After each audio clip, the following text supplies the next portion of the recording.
got to go through to get to that level. And we've got to do like 200 calendars and 50 litres of whatever it was local to. Yeah. Fastest marathon dressed as a Christmas tree, 3 hours and 43 minutes. Good going. Largest gathering of people dressed as Santa Claus was broken in Kerala in India in 2014 by 18,000. But you're going to love this, okay? The previous record for the biggest Santa gathering had been set in Newtown in Wales in 2004. More than 4,260 Santas went for an annual charity run, but it finished in a mass street brawl. Which involved 30 Santas. So the elder and I thought, how hard can these records be? We decided we're going to try and break one. So first up, Holly and Chris, fastest time to put on 5 Christmas jumpers, okay? And our judge is the Chief Guinness World Records. Please welcome Craig Glenday.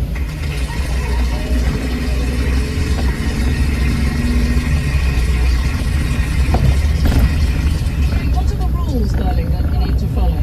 It is 5 jumpers you have to put on. If you have 1 jumper on now, that doesn't count. So, t-shirt is fine, topless is fine, but no. Are we getting up now? Let's do this now, I'll do this. Tell me when you're ready, darling. Okay. Okay, so don't touch them yet. Don't touch them yet. Okay. So they have to be on the floor. Yeah, so in front of you are 5 jumpers, they're increasing size. Don't touch them until I say go. And make sure it's pulled down below the waist. Okay, I've had to punch myself out doing this. Right, but then you get it's quicker than 20 seconds. Is Holly allowed to kneel to start? That's fine. That's fine. Do you As long want as you can't, I can't actually see the Holly's touching the jumper. I can confirm. She's to kneel, Chris? She's not touching the jumper. It brings back bad memories of church. Okay.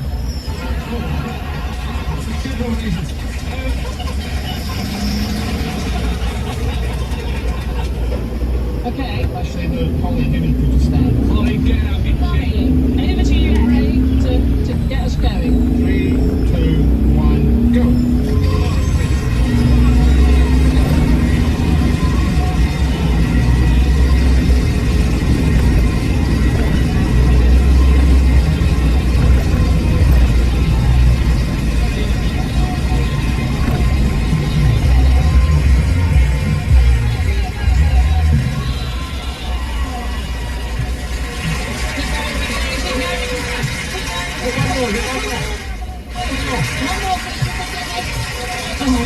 Friction's killing me.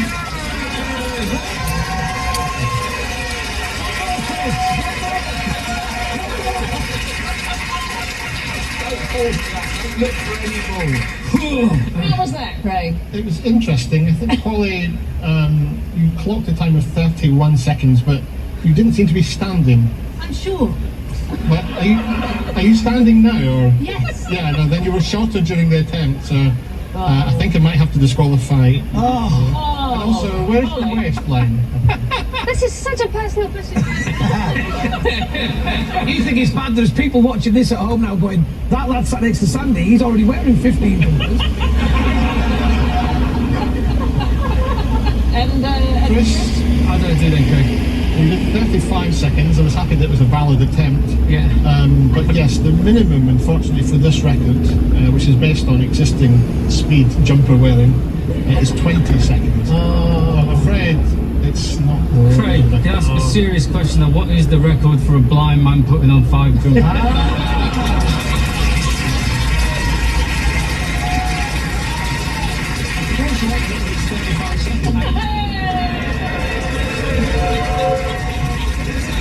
Expect to see it in the next edition of the book. I wanted to check that previous applicants weren't already blind. Retard If on that's road. the case, then maybe. Just because we can't read it. he's saying maybe and shaking his head no. Just saying. Just telling you. Just telling you now. Well done for trying. That was fantastic. This is the least sexy Christmas striptease you'll ever see. For me. Cannot follow my fucking bed on lockdown, man. Well done. Fantastic.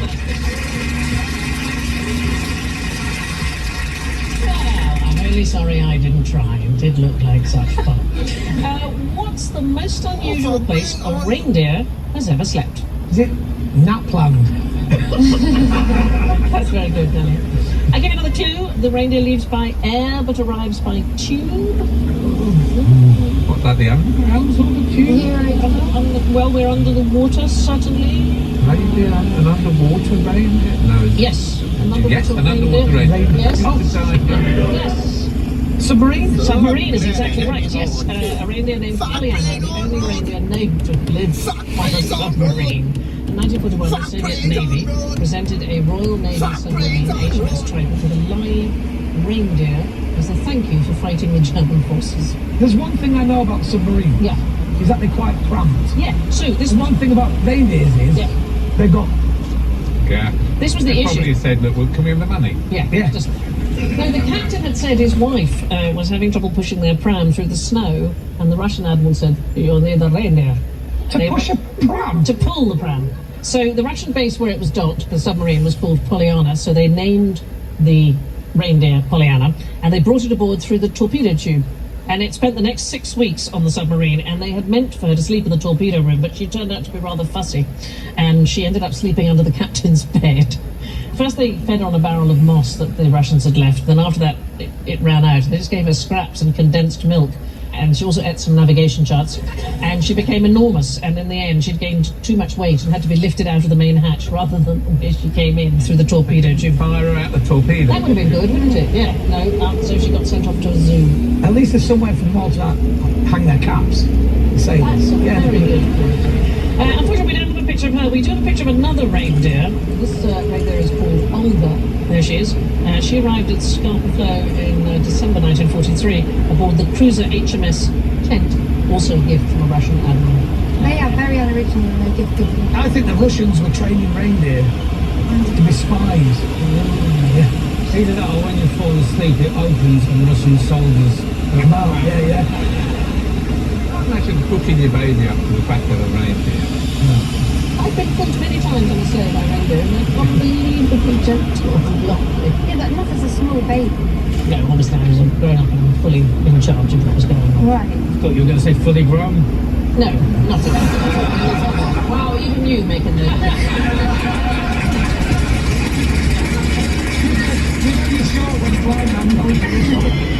might be able to see anything, but I can judge an angle.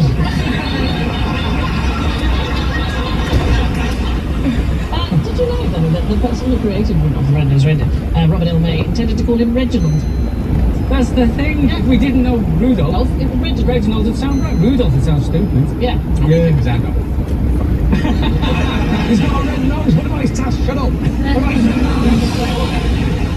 And actually, lots of reindeer do have red noses. Why do you think that might be? They're clowns. Why might a reindeer? Just a thing. Why do they have red noses? Rosacea. What, like a...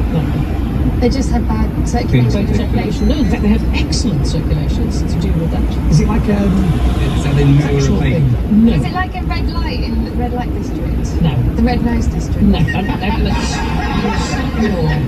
so if they breathe that Arctic air straight in, they would literally die of cold.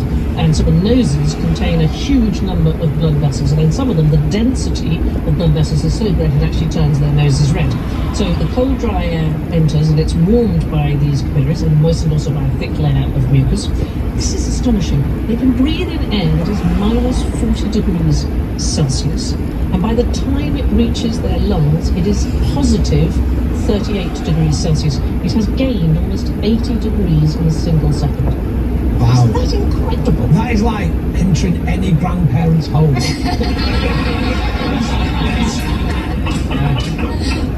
They also cool the air on the way out.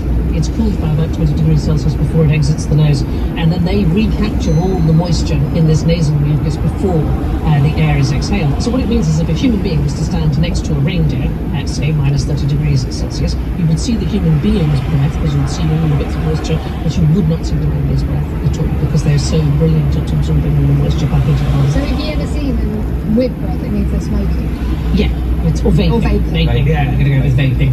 Can I show you something which is extraordinary? This is them forming what's called a cyclone. So when they are threatened, they run in circles, and that makes it really hard for predators to attack individual animals.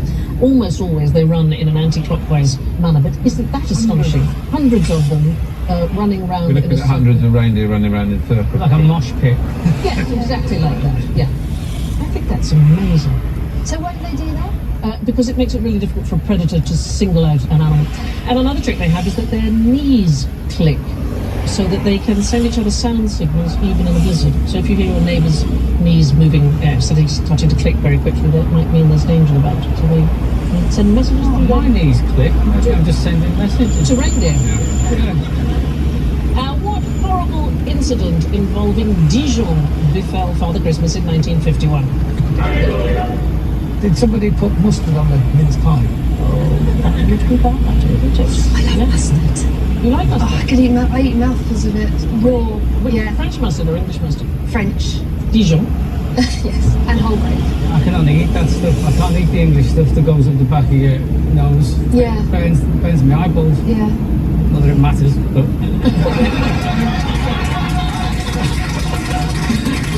I like the stuff with the seeds in it, but did he fall into a vat of mustard or something? No, it has nothing to do with mustard. We're talking about the French city of Dijon. It's to do with Christmas. It's the early 1950s.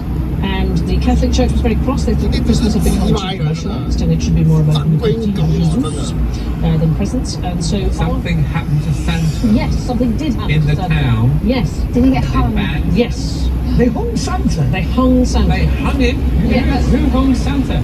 Okay, the Catholics. That's it. Catholic. Yes. The Dijon Cathedral in 1951, December the 23rd. 250 school children hanged an 8-foot-tall Santa effigy. That's so bleak. The kids turned on Santa. It's even worse. So there's a young man, he asked the crowd, does Santa deserve death? And the assembled children chanted back, yes, yes, yes, before setting fire to the effigy and pelting it with orange peel. I mean, It was the church.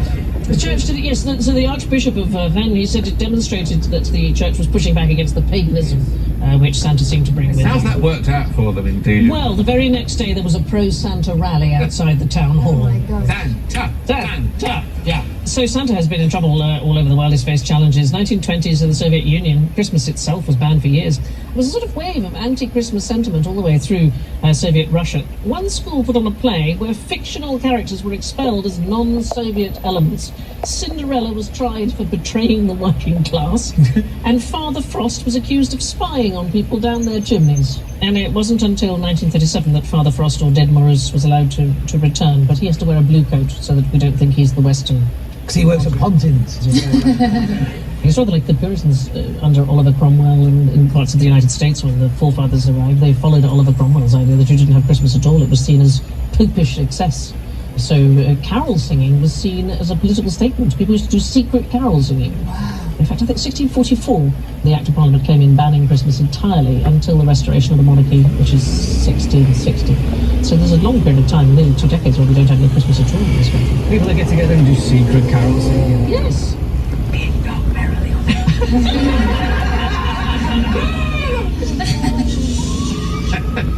They love Silent Night. In the 1930s, Mexico's Ministry of Education decided that children shouldn't learn about Santa Claus anymore, but gifts should be given by an old Mesoamerican god, Quetzalcoatl, who takes the form of a feathered snake.